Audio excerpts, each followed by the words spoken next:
योद्धा न्यूज मराठी। मौजे खरपुडी खुर्द येथे खरीप हंगाम महाकृषी मोहीम उत्साहात संपन्न। हुमणी नियंत्रण व बीज प्रक्रियेबाबत शेतकऱ्यांना मोलाचे मार्गदर्शन। खरपुडी खुर्द महाराष्ट्र शासन कृषी विभागामार्फत खरीप हंगामाच्या पार्श्वभूमीवर मौजे खरपुडी खुर्द येथे महाकृषी मोहीम अंतर्गत शेतकरी मार्गदर्शन व प्रात्यक्षिक कार्यक्रमाचे आयोजन करण्यात आले होते। या कार्यक्रमात हुमणी अळीचे जैविक नियंत्रण, सोयाबीन बीज प्रक्रिया आणि आधुनिक शेती तंत्रज्ञानाविषयी शेतकऱ्यांना सविस्तर मार्गदर्शन करण्यात आले। कार्यक्रमाचे नेटके आणि उत्कृष्ट नियोजन सहाय्यक कृषी अधिकारी श्री मंगेश किरवे यांनी केले होते। त्यांच्या विशेष पुढाकारामुळे गावातील बहुसंख्य शेतकरी या मोहिमेत सहभागी झाले होते। हुमणी अळी नियंत्रण व सोयाबीन बीज प्रक्रियेचे थेट प्रात्यक्षिक कार्यक्रमात सहाय्यक कृषी अधिकारी श्री दत्ता वानखेडे यांनी शेतकऱ्यांना खरीप हंगामातील पिकांच्या संरक्षणाबाबत अत्यंत महत्त्वपूर्ण माहिती दिली। हुमणी अळी नियंत्रण हुमणी अळीचा प्रादुर्भाव रोखण्यासाठी मेटेरायझियम अनिसोप्ली या जैविक कीटकनाशकाचा वापर कसा करावा याचे थेट प्रात्यक्षिक त्यांनी करून दाखवले। सोयाबीन बीज प्रक्रिया सोयाबीनचे उत्पादन वाढवण्यासाठी आणि रोगांपासून बचाव करण्यासाठी रासायनिक बुरशीनाशकासोबतच ट्रायकोडर्मा, जैविक रायझोबियम आणि पीएसबी स्फुरद विरघळवणारे जीवाणू यांची बीज प्रक्रिया कशी करावी याबाबत त्यांनी सविस्तर मार्गदर्शन केले। एल निनोचा प्रभाव आणि संतुलित खत व्यवस्थापन आयसीएमआर पुणे येथील फ्लोरिकल्चर शास्त्रज्ञ डॉक्टर संजय कड यांनी बदलत्या हवामानावर प्रकाश टाकला। एल निनोच्या प्रादुर्भावामुळे पावसाच्या प्रमाणात होणारे बदल लक्षात घेऊन शेतकऱ्यांनी पिकांना संतुलित खतांचा वापर कसा करावा जेणेकरून मातीची सुपीकता टिकून राहील आणि खर्चही कमी होईल याबद्दल त्यांनी शास्त्रीय माहिती दिली। शासकीय योजनांची माहिती उपकृषी अधिकारी खेड श्री प्रवीण शिंदे यांनी कृषी विभागामार्फत राबवल्या जाणाऱ्या विविध शासकीय योजनांची माहिती दिली। शेतकऱ्यांनी आधुनिक तंत्रज्ञानाचा वापर करून शासकीय योजनांचा लाभ घ्यावा असे आवाहन त्यांनी केले। सहाय्यक कृषी अधिकारी मंगेश किरवे यांच्या विशेष प्रयत्नांचे कौतुक। या संपूर्ण मोहिमेला यशस्वी करण्यासाठी सहाय्यक कृषी अधिकारी श्री मंगेश किरवे यांनी विशेष परिश्रम घेतले। त्यांनी केवळ कार्यक्रमाचे नियोजनच केले नाही तर थेट शेतकऱ्यांच्या बांधावर जाऊन खरीप हंगामाचे नियोजन कसे करावे यासाठी विशेष समुपदेशन केले। त्यांच्या या सक्रिय सहभागामुळे परिसरातील शेतकऱ्यांमध्ये कृषी विभागाच्या योजनांबद्दल मोठी जागृती निर्माण झाली असून उपस्थित मान्यवरांनी व ग्रामस्थांनी त्यांच्या या विशेष कार्याचे कौतुक केले। मान्यवरांची उपस्थिती या प्रसंगी गावचे सरपंच, उपसरपंच, परिसरातील प्रगतशील शेतकरी मोठ्या संख्येने उपस्थित होते। तसेच doctor DY Patil agriculture business management college Akurdi Pune च्या कृषी कन्यांनीही या मोहिमेत सहभागी होऊन शेतकऱ्यांशी संवाद साधला। या मोहिमेमुळे खरीप हंगामाच्या सुरुवातीलाच खरपुडी खुर्द येथील शेतकऱ्यांना आधुनिक शेतीची मोलाची शिदोरी मिळाली आहे। या बातमीचा आढावा घेतला योद्धा न्यूज मराठीचे संपादक नारायण सूर्यवंशी यांनी।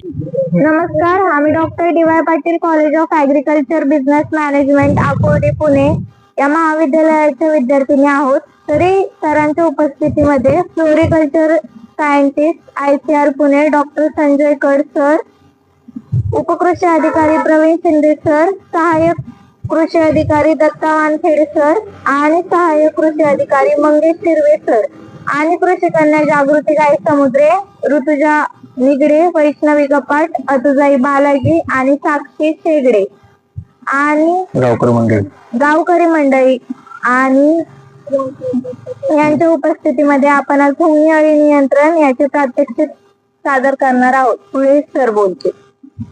एक व्हिडिओ घ्या, मी जेव्हा बोलतो ना तेव्हा तुम्ही असं जवळ यायचं।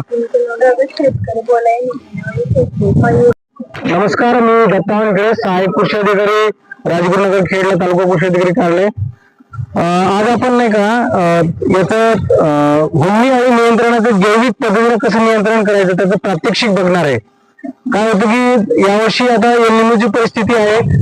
पाऊस कमी जेव्हा असतो तेव्हा हुमणी अळीचं ऊसामध्ये किंवा सोयाबीन सगळ्याच पिकामध्ये त्याचा प्रादुर्भाव जास्त होत असतो. तर त्याला जैविकरित्या म्हणजे नैसर्गिक पद्धतीने हुमणी कशी कंट्रोल करायची त्याचा आपण आज प्रात्यक्षिक बघणार आहे.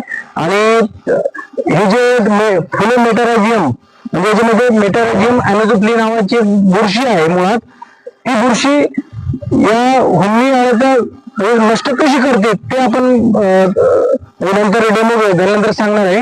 आता पहिले आपण हे जे आहे हे कृषी विद्यापीठामध्ये मध्ये किंवा पुणे कृषी विद्यापीठामध्ये हे आपल्याला 1 किलोच्या पॅकेटमध्ये उपलब्ध होतं. हे 1 किलो 200 लिटरच्या ड्रम मध्ये मिक्स करायचं आपण. त्याच्यामध्ये हे टाकायचं, थोडंसं ताक टाकायचं आणि ते ड्रेंचिंग करायचं ऊसाला किंवा आपली जी पिकं आहेत म्हणजे पाठीवरला पंपाने किंवा ड्रिपने आपण देऊ शकतो. तर त्याच्यामध्ये ते डायरेक्ट मुळापाशी द्यायचं फवारणी जसं का बाकीचे जे आपण ड्रेंचिंग करतो म्हणजे खताच्या तशा. आता याच्यामध्ये आपण हे मिक्स करू.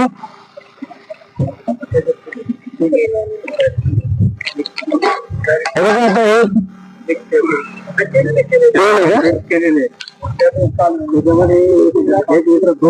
अगोदरच 1 लिटर दूध आहे आणि मिक्स केलेलं याच्यामध्ये आपण आता फक्त याच्यामध्ये गोल टाकणार आहे.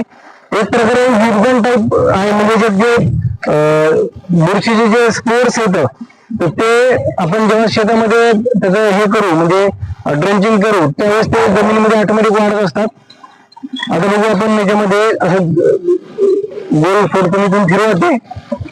हलवा लाकूड हलवा बुडापासून हलवा.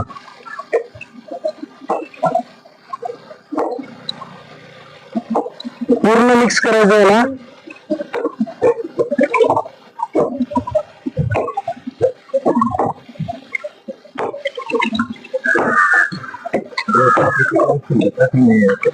काट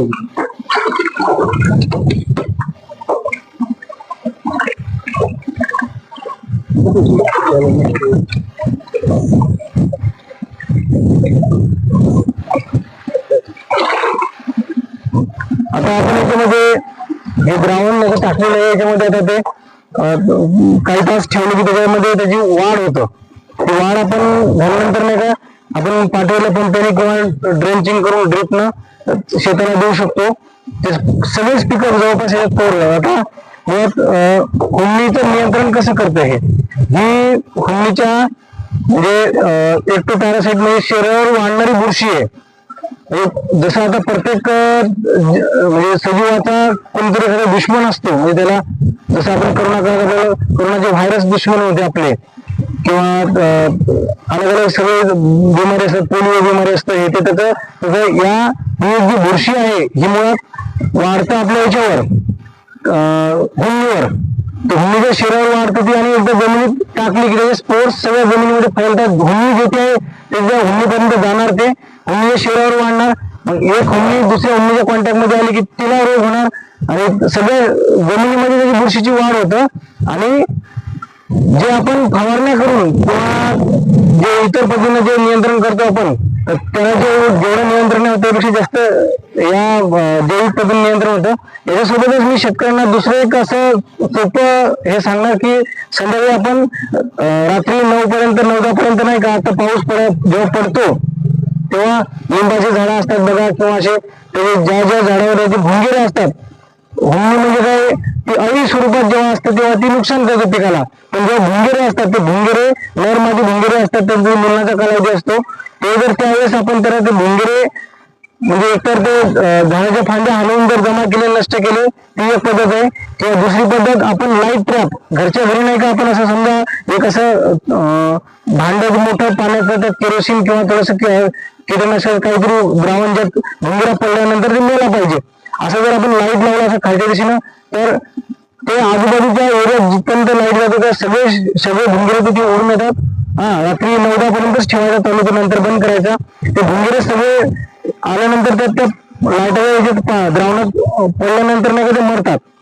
म्हणजे ते जे पुढे आपल्या शेतामध्ये वाढ होणार होती त्या भुंगेराची, म्हणजे जाऊन ते जिथे खत वगैरे जिथे असतात आपल्या म्हणजे जे सेंद्रिय पदार्थ आपल्या जमिनीमध्ये असतात, जे पूर्ण कुजलेले नसतात, तर ते कुजवायचं काम ते मुळे पण खातात मग त्यासोबत, ते म्हणजे सेंद्रिय पदार्थ पण कुजवतात ते आणि मुळे पण खातात. त्यासोबत आपण जे शेणखत वापरतो ते शेणखत पूर्ण कुजलेलंच वापरलं पाहिजे.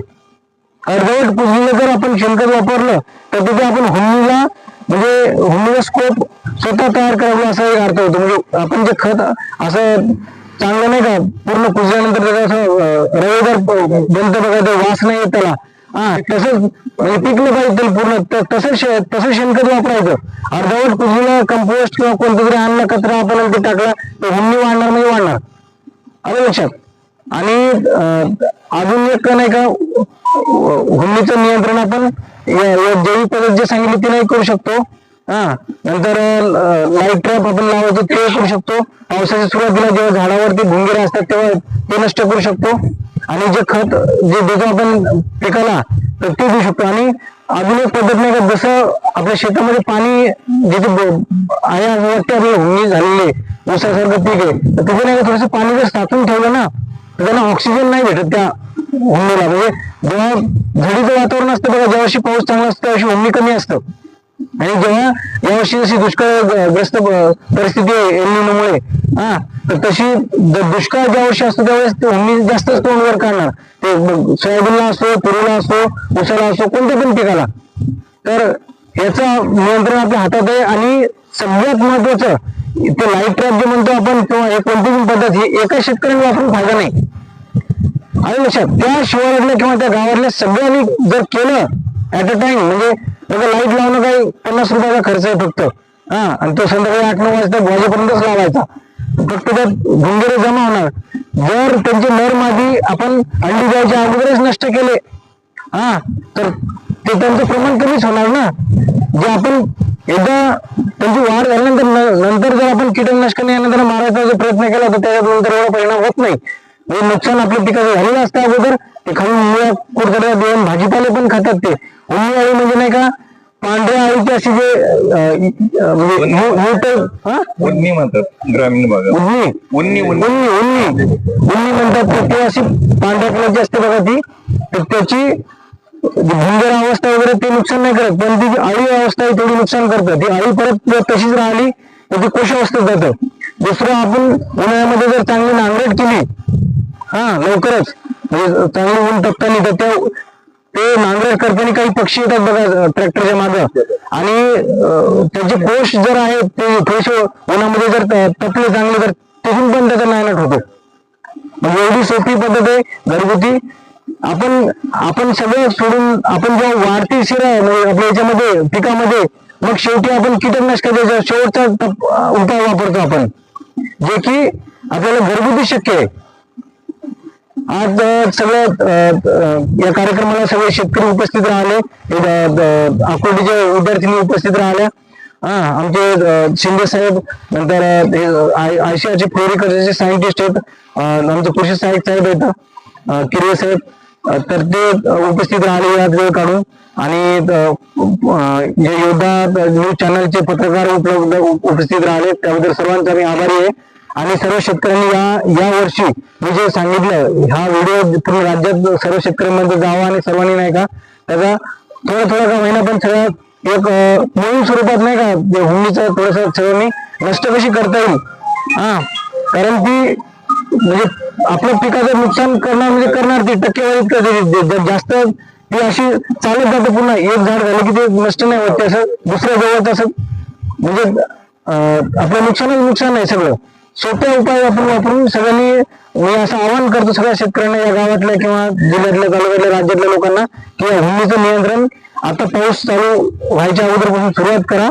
हे जे मेटारायझियम याची ड्रेंचिंग करा, लाईट ट्रॅप लावा, नांगरटी करा, नंतर सर्व लोकांनी लाईट ट्रॅप लावा. धन्यवाद. नमस्कार, मी दत्ता वानखेडे, सहाय्यक कृषी अधिकारी, तालुका कृषी अधिकारी कार्यालय, राजगुरुनगर, खेड. आज आपण खरपुडी बुद्रुक गावात आलेलो आहे. खुर्द गावात आलेलो आहे.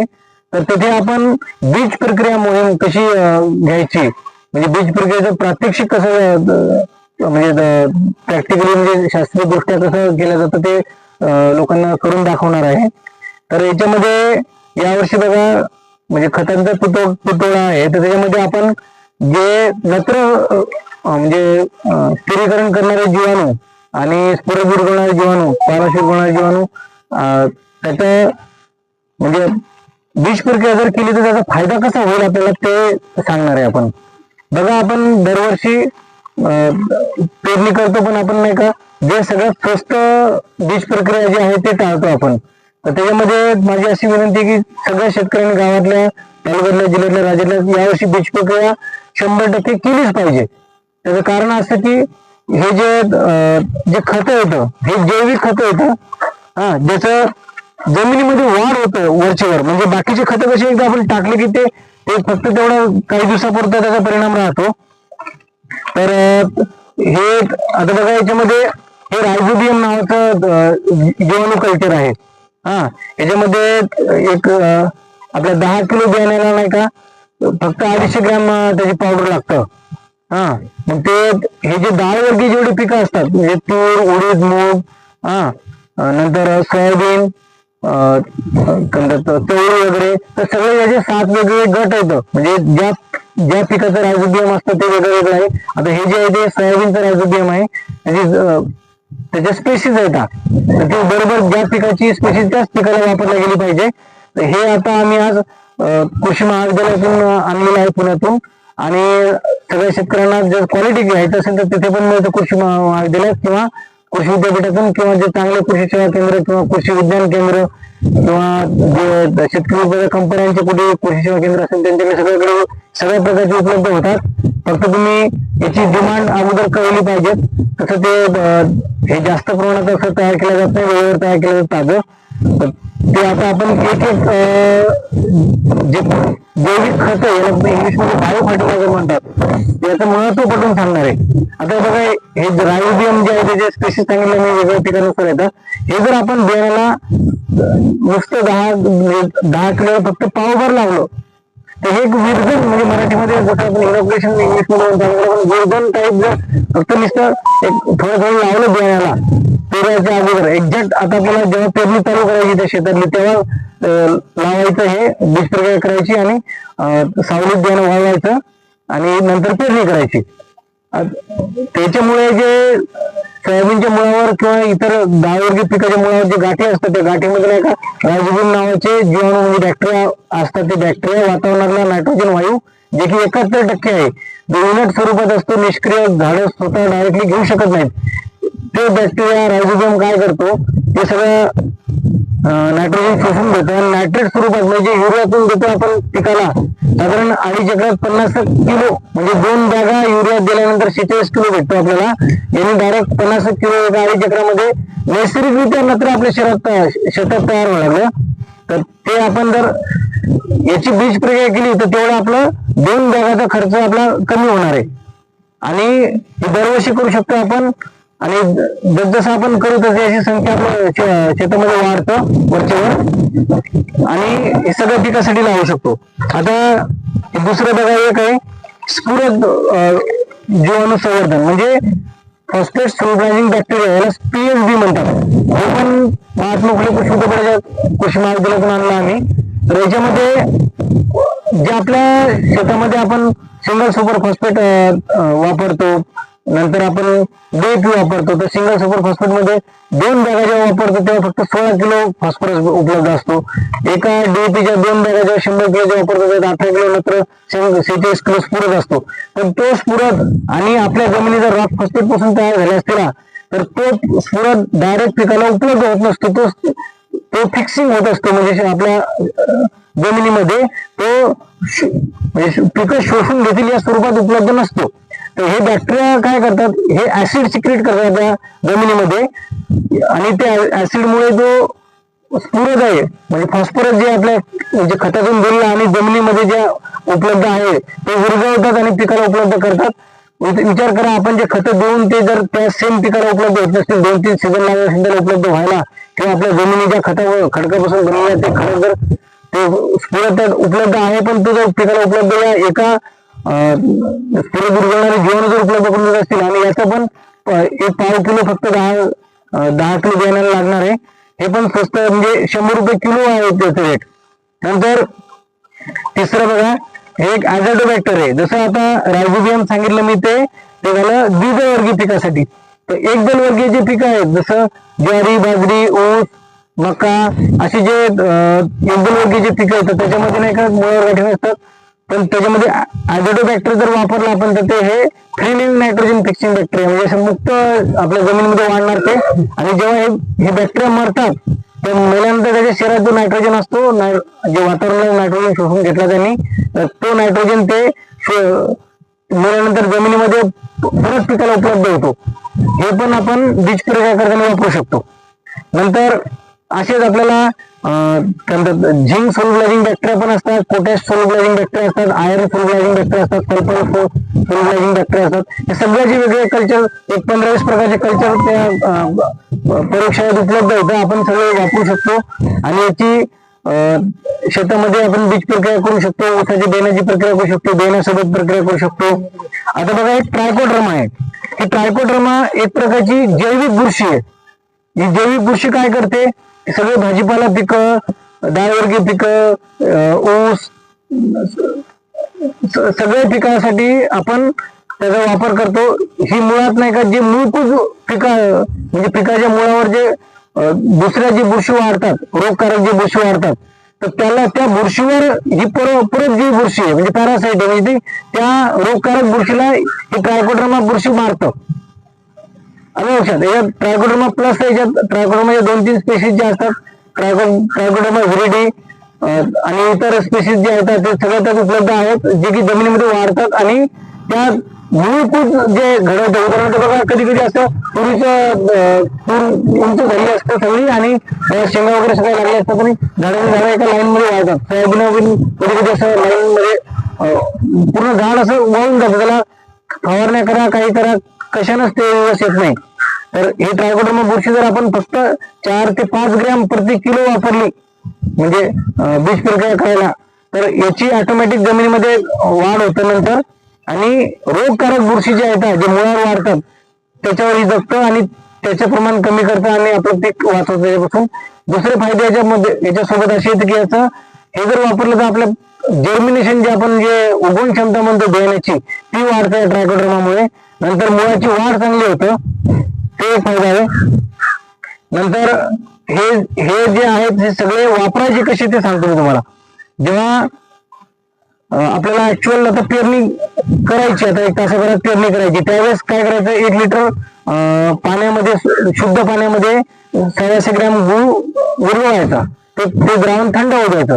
हे सगळे जे पॉकेट आहेत समजा 10 किलोसाठी 250 ग्रॅम जे लागतं ते विरघळायचे त्यात मिक्स करायचे त्या पाण्यामध्ये आणि ते समजा असं हे जे बियाणं आहे तव्यावर टाकलेलं असं बियाणं ते बियाणं असं पतलं टाकायचं फक्त.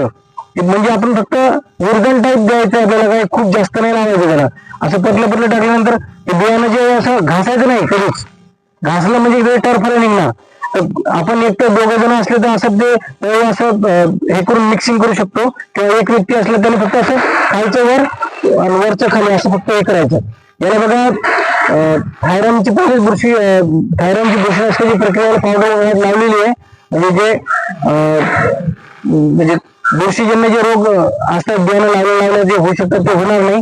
याला पहिले थायरॉइडची बियाणे जेव्हा सीडसाठी बियाणे ठेवलं तेव्हाच थायरॉइडची पावडर लावलेली आहे आणि हे थायरॉइडची पावडर लावल्यानंतर हे जैविक बुरशीनाशक लावायचे. हे लावल्यानंतर दुसरे कोणते नाही कीटकनाशक वगैरे हे ते कीटकनाशक किंवा बुरशीनाशक अगोदरच लावायचे त्या जे काही बियाणं लावायचे शेवटी हे लावायचं आणि सावलीत वाळवायचं ते बियाणं आणि ताबडतोब पेरणी यंत्रामध्ये वापरायचं किंवा टोकन करायला वापरायचं. म्हणजे आज जेवढं बियाणं आपल्याला 1 तासभरामध्ये जेवढं लागणार आहे पेरायला तेवढंच तयार करायचं. जास्त बियाण्याची प्रक्रिया करायची नाही म्हणजे फ्रेश मध्येच करायचं आणि तेवढंच वापरायचं फक्त. आणि जे काही शिल्लक राहिलं असेल कालच्या डेट मधलं तर ते बियाणं वापरायचं नाही कारण ते सोयाबीन सारखं जर बियाणं आपण 1 दिवसानंतर बीज प्रक्रिया केल्या जर वापरलं तर ते टर्फलं निघलेले असतात ते सक्सेस होत नाही ते उगवत नाही तसं. तर माझं असं म्हणणं आहे सगळ्या शेतकरी बांधवांना की आपण सगळं गावामध्ये प्रचार प्रसिद्धी करावी, हे आम्हाला सांगा. आम्ही तुम्हाला आणून देऊ सगळं जैविक बुरशीनाशक. हे 100 रुपयाचं आहे. हे ते आपल्याला कृषी सेवा केंद्रावर उपलब्ध होत नाही इजिली, आणि तिथे फ्रेश मध्ये सध्या तयार करणं चालू असतं. त्याच्यात संख्या जास्त असते त्या फॅक्टरीची. ते जर आपण आताच्या आता आपण प्रत्येक शेतकऱ्याने जर वापरलं तर ते जे आपलं खतावरचे खर्च, आता कसं झालेलं आहे की पिकाचा माल तर वाढतो, म्हणजे उत्पादन वाढतं, पण त्याचा खर्च खूप करतो ना आपण. म्हणजे काही औषधं 2-3 हजार रुपये लिटरचे येतं, 5-5 रुपये लिटरचे येतं. एवढे वापरून मग उत्पादन करत असेल तर मग काय फायदा आहे? म्हणजे ते खर्च जास्त उत्पादन वाढत आहे. त्यापेक्षा हे जर नैसर्गिक जैविक जे हे खत हे जर आपण कमी पैशात जर वापरले तर हे वरचेवर हे वर्षातून एकदाच वापरतात, आणि हे नंतर जमिनीत वाढ होतं, आणि याच्यामुळे कोणत्याच प्रकारचं प्रदूषण होत नाही. म्हणजे पाण्याचं, हवेचं किंवा आपल्याला जैविक शेती जे करतात, ऑर्गॅनिक फार्मिंग जे म्हणतो आपण, तर त्याच्यामध्ये पण हे सुटेबल आहे. आणि निसर्गाला कोणतं हानिकारक नाही, मित्रकिडीला कोणतं हानिकारक नाही. त्याच्यासोबत आपण मित्रकिडी पण वेगवेगळ्या जे असतात, जे स्ट्रॉंग केमिकल वापरतो आपण, ते जर हे न करता म्हणजे मित्रकिडीचे अंडीचं असं कार्ड भेटतात बघा, ते जर असे लावले ऊसामध्ये येते तर बरेच रोग जे येतात ते मित्रकिडी बाहेर आल्यानंतर ते शत्रू किडीवर हल्ला करतात, आणि आपलं पीक जे आहे ते नुकसानीपासून वाचवतात. तर त्यामुळे यापुढे आता नैसर्गिक शेती म्हणा किंवा जैविक शेती, त्याला ऑर्गॅनिक फार्मिंग म्हणतो, याच्याकडे जास्तीत जास्त शेतकऱ्यांनी वळावं, राज्यातल्या, या जिल्ह्यातल्या, तालुक्यातल्या, गावातल्या लोकांनी. आणि जे पर्यावरणाचा जे ऱ्हास होतोय त्याला वाचवावं. आज पूर्ण कार्यक्रमासाठी गावकरी मंडळी, doctor D Y. Patil agri business कॉलेजच्या विद्यार्थिनी उपस्थित राहिल्या. आमचे उपकृषी अधिकारी शिंदे साहेब, नंतर किरवे साहेब उपस्थित राहिले. मी योद्धा न्यूज मराठीचा संपादक नारायण मनोहर सूर्यवंशी. रोजच्या खात्रीशीर बातम्यांसाठी पाहत रहा आमचे न्यूज चॅनल. आजच सबस्क्राईब करा, व्हिडिओला लाईक करा आणि शेअर करा. धन्यवाद.